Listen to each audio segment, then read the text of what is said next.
memperhatikan Al-Quran itu sangat kemuliaannya buat kita. Semakin banyak perhatikan Al-Quran, semakin manfaatnya buat kita. Contoh, ayat Al-Kursi, satu ayat. Rasulullah SAW bersabda, "Man qara'a ayat Al-Kursi dubura kulli salatin laysa bainahu wa bainal jannati illa an yamut." Barang siapa yang membaca ayat Al-Kursi setiap habis salat fardu, tidak ada sesuatu yang mampu menghalanginya masuk surga. Ayat Al-Kursi ini satu ayat menjaminkan kita masuk surga. Kalau satu ayat menjaminkan kita masuk surga, gimana suratul Baqarah seluruhnya? Gimana lagi 30 juz Al-Quran? Kata Siti Aisyah radhiyallahu anha, jumlah tingkatan dalam surga Allah sesuai jumlah ayat Al-Quran. Oleh karena itu tidak ada yang lebih tinggi di dalam surga Allah daripada Ahlul Quran. Karena nanti Ahlul Quran ketika masuk surga, Allah suruh baca dan naik. Baca sebagaimana kamu baca di dunia, dan naik posisimu dan darjatmu di dalam surga. Baca naik terus, baca naik sampai bersama Nabi Muhammad di darjat yang tertinggi di dalam surga Allah. Ini semua berkat Al-Quran.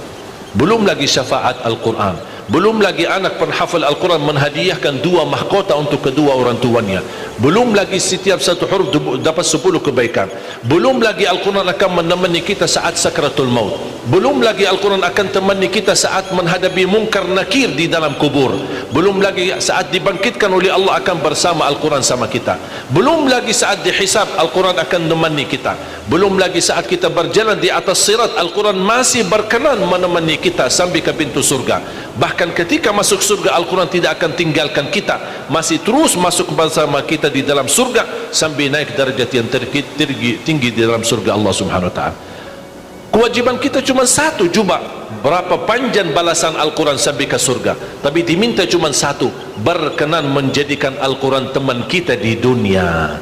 Temanilah Al-Quran, akan Al-Quran berkenan temani kita sepanjang hayat, bahkan sepanjang perjalanan kita menuju surga. Itu kemuliaan Al-Quran. Cukup ada seorang ulama dari At-Tabi'in bernama Abdullah As-Sulami, Abu Abdurrahman Abdullah As-Sulami, Abdullah bin Habib As-Sulami.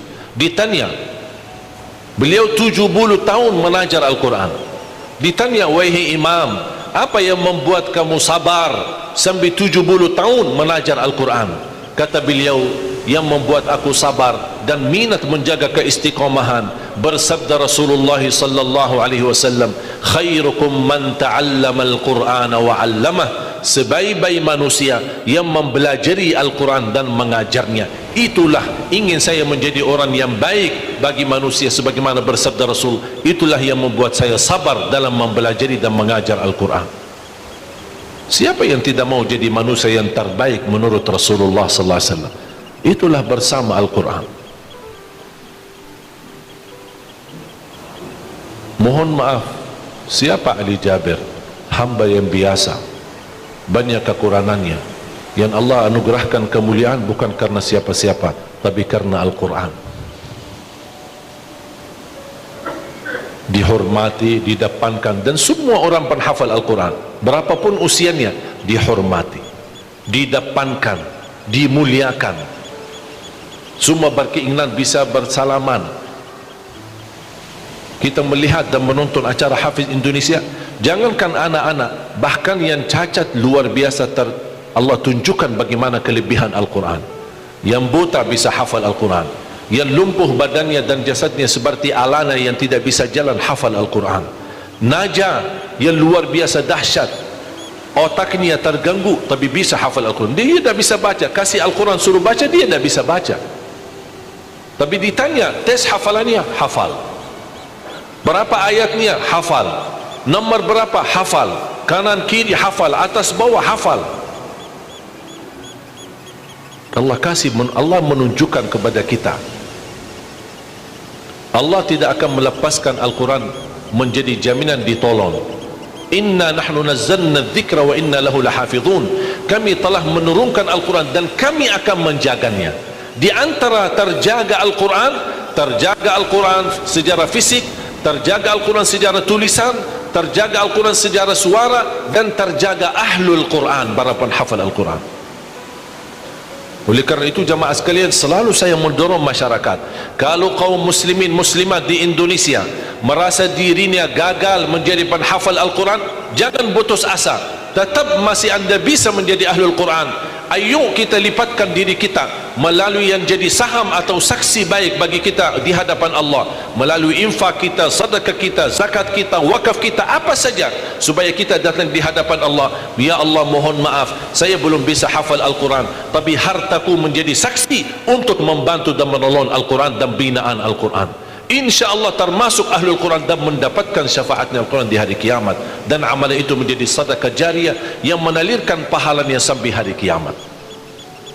Semua harus bisa berjuang. Tidak boleh ada orang berkata saya tidak bisa hafal. Insya Allah anakmu bisa hafal.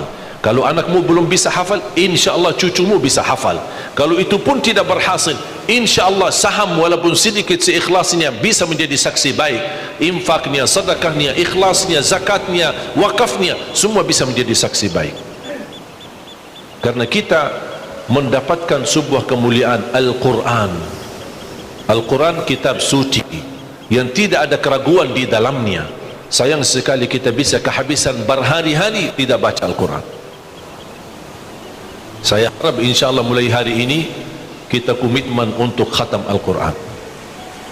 Siap?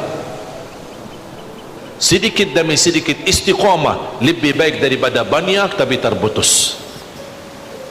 Dan itu bersabda Rasulullah SAW, khairul amali adwamahu wa inqal, sebaik-baik amal sedikit tetapi istiqamah daripada banyak tapi terputus.